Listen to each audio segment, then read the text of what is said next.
السلام عليكم ورحمة الله وبركاته. وأنيقا oo labaalihii Fuad Yuusuf Cali waxa aan horta jeclaystay inaan ma aragtay idin duubo meesha aan seexdo waa suuliga baan garabsada habeenay dharaar salaada ku tukada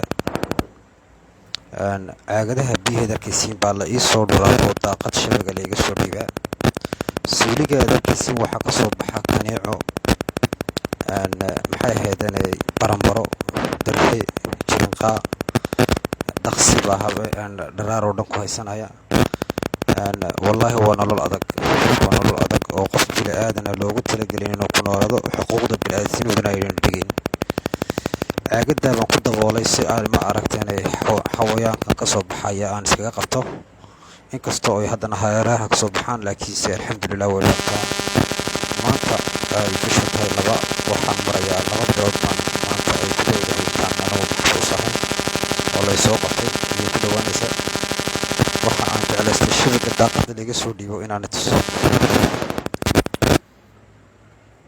ka shabeegaas weji ilbaabkii shabeega daaqada baa laga soo dhiibaa marka waxaan walaalahay u jeclahay inaan ma aragteen horta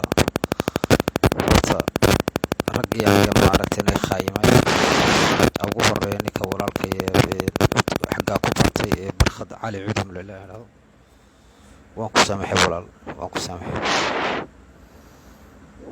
waska dhibaataysan tahay dhibaato badan baa ku haysata waan ku saamaxay walaal anoo taa ka gudbaya ma aragteen waxaan horta walaal doonayaa inaan sheego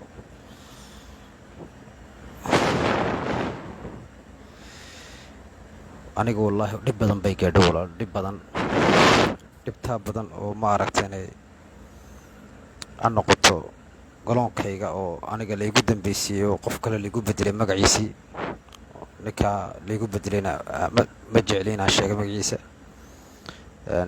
sababtaa waxa waa ilaahay baa wax bixiya waan ku samray waan iska ma aragteen shaqaysanayay haddana waxaa dhacday ma aragteen sidii iyadoo ay tahay inay ma aragteen diyaaraddii baa layga joojiyey marka diyaaradda waxaa lagu wadaa amba komodondo booq amba copiloot labadaba midba ma wadeen waan iska fadhiyay xerada haddii aan maalin saacad haddaan hafsaamo waa la xidhayay waa lagu xidhaa lay guurinayay xerada amba gaadh baa tahay 2 cisho ganaaxa marka waxaasoo dhan anoo dusha saaranaya ayaan haddana mushaarkaygii igu yimiday wallaahi mushaarkayga markuu igu yimiday waxay igu noqotay argagax bay igu noqotay bishii saddexaad 2019 bishii kowdeedii mushaarkii soo dhacay baan ka waayay banka kabacdi markaan ashkata tegay waxaan u tegay ninka ugu sarreeya xagga ciidanka security military oo ku shaqale waxyaalaha khilaafka waxaan ku yidhi colonel maxamed casawi baa la idhahdaa arrinkayga markuu maqlay wuxuu igu yidhi arrinkan wax dhici kara ma aha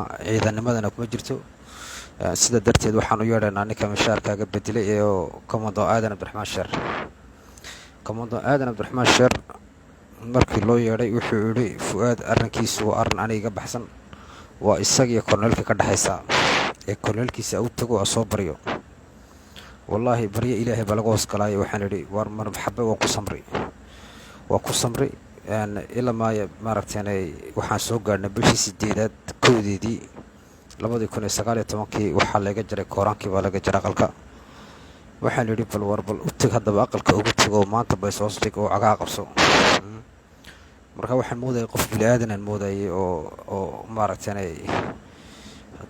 wanaagga aad samayso waxaan lahaa wuxuu masaxi colaadoo dhan masaxi markaan aqalkii ugu tegay waxaan ku yidhi walaalkii wixii dhacay way dhaceen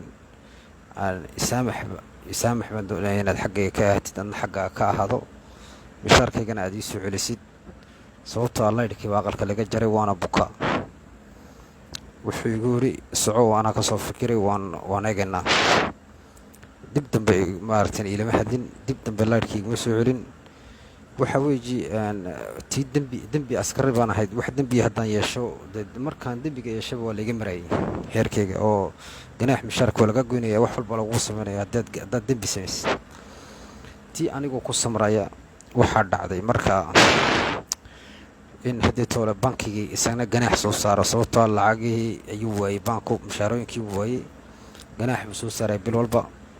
ganaaxii lacagihii baa igu sii kordhay. waan u sheegay, waxaan ku yidhi war ganaax baa igu socdeen, mishaarkayga ii soo celi.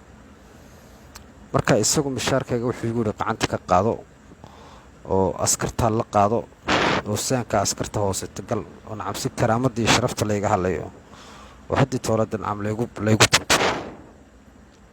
marxabaan yidhi dee waan iska qaadan jiray wakaas, laakiin ganaaxa baan haddan u sheegay. ganaaxii baa laygu bixi waayey. haddii tole waxaan yidhi waxani wax aniga culayskii isaarnaa iyo shaqadii aan joogay, waxaan haddana dareemay noloshii kale caadiga ahayd ba inay culays kale saaranta, in ma aragteen ay tacliintii aynay jirin oo ubadkayga anigu aan habeenay dharaa la dadaalayo cashar u dhigay xaafadii, in caafimaadkii ubadkii ay iska bukoon karaanba, ilmihii shuban ku dhici karo, ilmihii kanaaca ku dhici karto, ilmihii shukunguyaa ku dhici karo. war bulsho iska wada waxaan arkay dhibaataysan oo taag daran oo caafimaad haysan oo tacliin haysan oo lacag haysan oo waxba haysan oo iskaga nool ma aragteen si darilah iskaga nool. waxaan yidhi haddaba sidan maxaa noogu wacan sidan waxaa noogu wacan waa aamusnaanta. haddii qof walba meesha uu joogo hadduu demisyon qoran lahaa amba uu qarxi lahaa dee wax unbaa isbedeli lahaa. laakiinse waxa weeye qof walba wuxuu ka fikirayaa cadowga isku jibin. cadowba ma jiraba. cadowga waxa weeye waa ragga talinaya weeye. ragga talinaya haddii runta loo sheego in la dilin, in argixis lagu noqon. laakiinse ragga haddii runta loo sheegi waayo oo qof walba meeshuu joogo asonivo uu odhan waayo war sababaa hadduu odhan waayo de one complice. maantana de waadiga arkaysiin meesha aan taagannahay, dadka soomaalida ayaa wallaahi muqdisho jooga ayaa naga nolol fiican oo markay na arkaan dadka reer Djibouti inaan xanuunsanayna noo haysta buusbuuska qofku uu leeyahay iyo faqriga ka muuqata dadkeena. iska badaa markaad airport markaad kasoo dhaadhacdid ayaad arkaysaa rag xamaaliin oo dadka ka sadaqaysanaya, waana shaqaalo dhar bulooya xidhan yihiin. 10 euro 20 euro wixii loo tuuro ayay qaataan. laakiinse waa sharaf xumo weji. waa dal dhan oo dad dalxiis ay marayaan oo dad shandadahooga guraya ma jiro adweynaha airport shandadahaaga laga hor qaadayo lacag lagu weydiinayo. marka waa inagoon waxa dhibtaasi jirto, waana foolxumo weji. dalkeenu meel kama noolo. anigu waxaan leeyahay maanta 2 bilood buu ku dhowdahay. ilaahay baa wax dilay. war maanta telefoonkaas si aan ku helaba waan ku helay.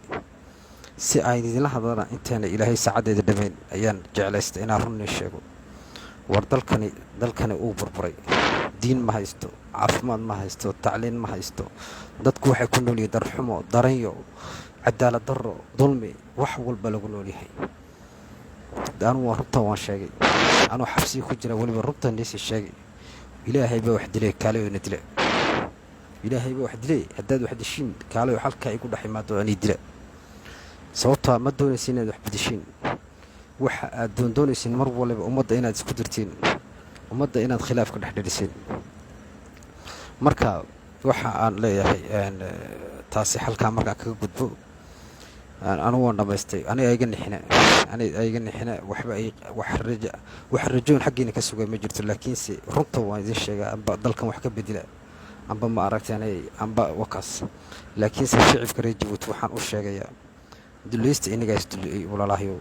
qofka walaalkiina maanta xabsi ku jirana idinka ay dartiin buu xabsi ugu jiraa moodinayn dowladdu wax ma aha idinka darteed.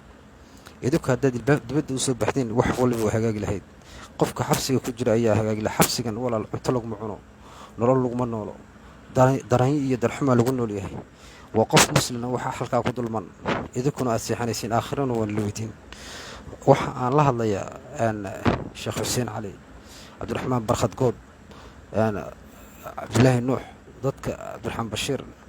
ilaahay baan idinku xawilay. haddaad ka hadli weydiin maanta arrinka Djibouti haysata maaragteen bulshada reer Djibouti, arrinka dadka xabsiga ku jira 500 iyo dhidhiib ay yihiin konton qof.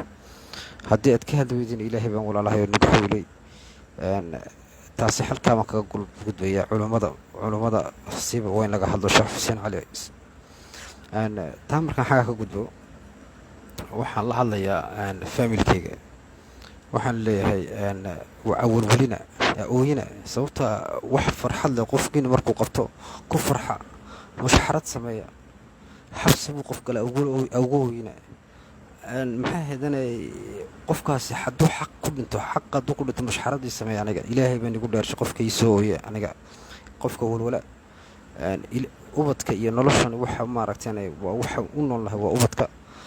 maanta ninka barjeenaya ee ubadkiisii tacliin haysan, een caafimaad haysan, ee reerkiisii nolol haysan, aakhiro waa la weydiin doonaa. marka war maanta waxaan leeyahay anigu waajibkaygaan gutay, waajibka saxaan gutay, waajib raganimalaan gutay, waajib aakhirana lagu faa'iidayo adduunyana lagu faa'iidaan gutay.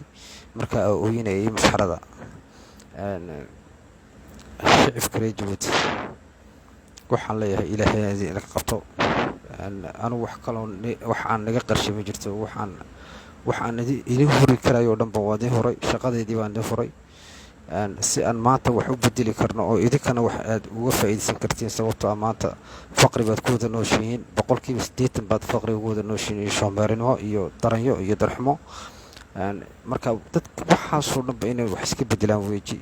si ay waxaasoo dhan wax iska bedelaanna wax walba qacmihiina ku jiraan. xabsi in laga cabsin, dhimashana inaan laga cabsin.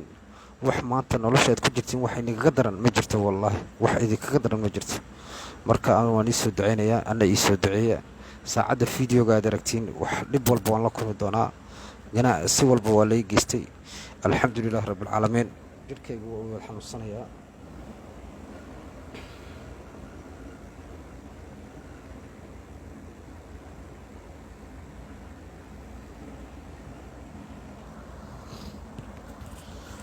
waa kaa walaal, wax alla waxaan idinka reebay ma jirto.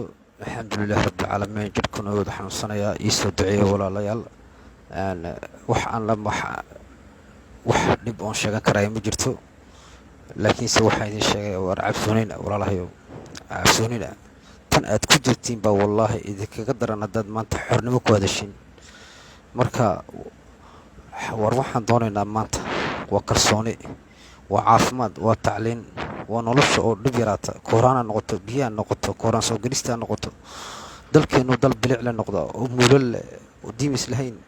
waxaasoo dhan baan doonaynaa dalkoo xisaab yeesha, kii ku furan wax xada la xisaabiyo, wax walba informatize laga dhigo, dhalinyarta adduunka loo wada yeedho. wixii informatig taqaanta kilaviso fasil. islaanta casaamo joogta ee casaama maanta xeerka qoyska imanaysa maxkamadda usoo dhadhacaysa waa inay maxkamad ka hesho cali sabiix. maxkamad waa inay ku taala tajuro ubuk. waa inaan meel walba laga helo district lagu samayn karo adresaas wax walba. waa inaan nolosha dhib yarayno. taana inagun baan samayn karayna walaalahayo. marka anigu waxaan leeyahay waan dhammaysta hadal. anugu haddii toole waxaan sugaya waa wadkayga iyo saacadda ilaahay dhammaystiro. idinkan waan iisoo duceynaya walaalayaal, ana iisoo duceeya. wassalaamu calaykum waraxmatullah.